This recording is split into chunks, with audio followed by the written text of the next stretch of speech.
Hi, what's up? Jimmy Boy GR. I hope you're all doing great.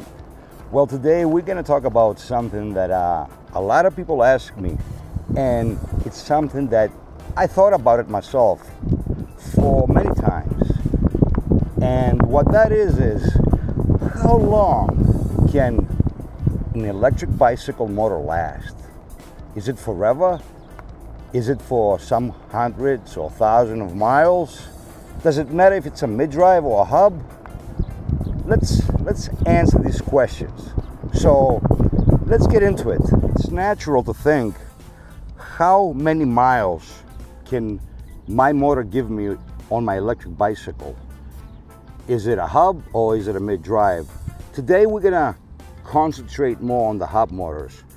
Mid-drives are great, but they are made of more components, of more parts, so you have more service and you got more parts to change from damaging over mileage. So what's the difference between a hub and a mid-drive is that the mid-drive has more components and it's more expensive, and the hub is just simply made either geared or gearless. Now, a hub motor usually has no service. It has no parts, it's fixed. Just like I said earlier, it could be with gears or gearless. But what is the main feature is the coils that's inside.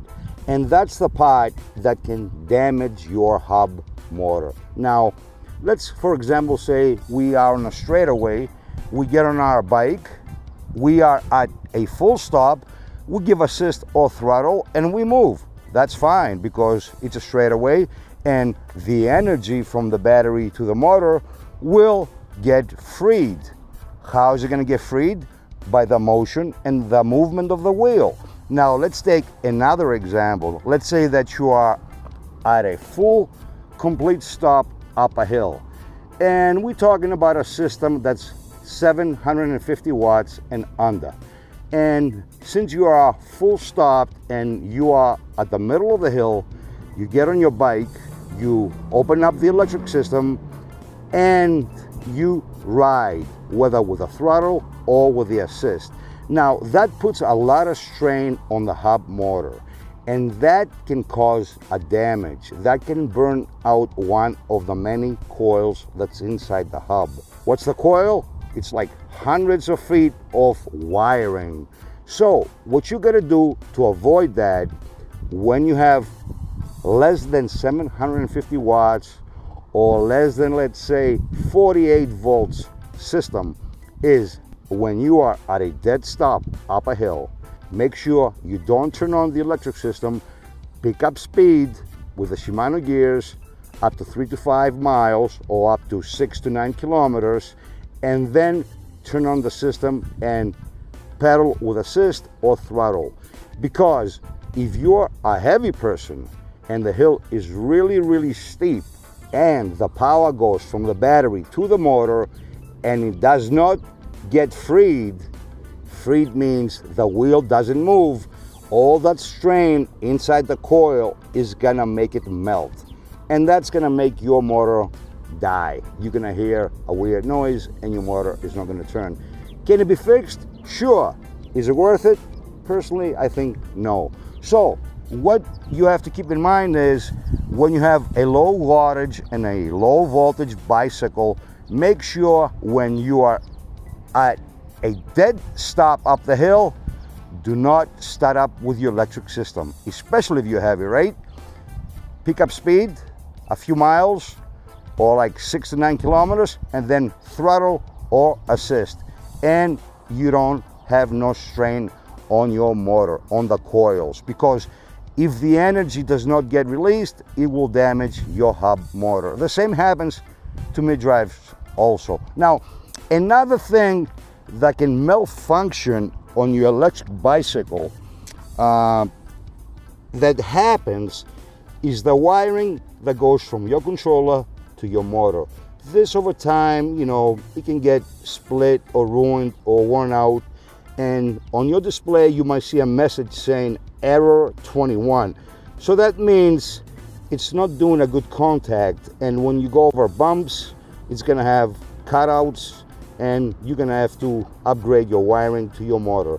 Another thing that can malfunction is it has to do with your controller. If moisture goes into your controller can go nuts. It can malfunction. Let's say, for example, that it has to send 10 volts to your motor.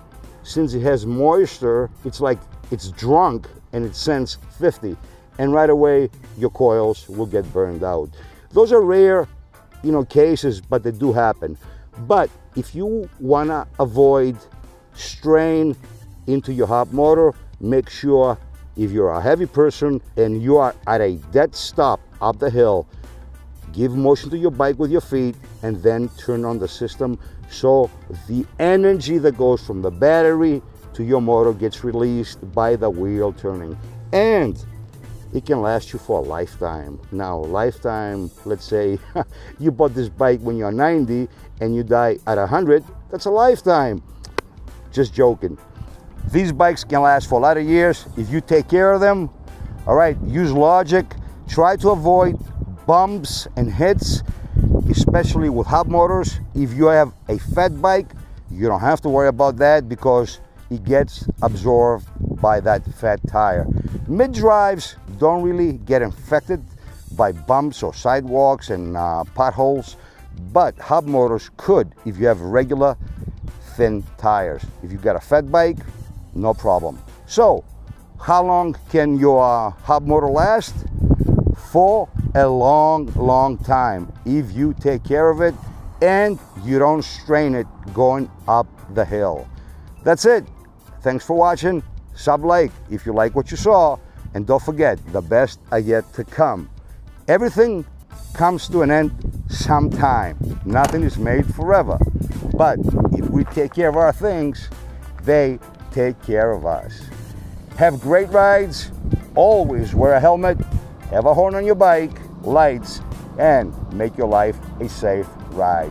Jimmy Boy GR, catch you soon with another video. Don't forget, the best are coming.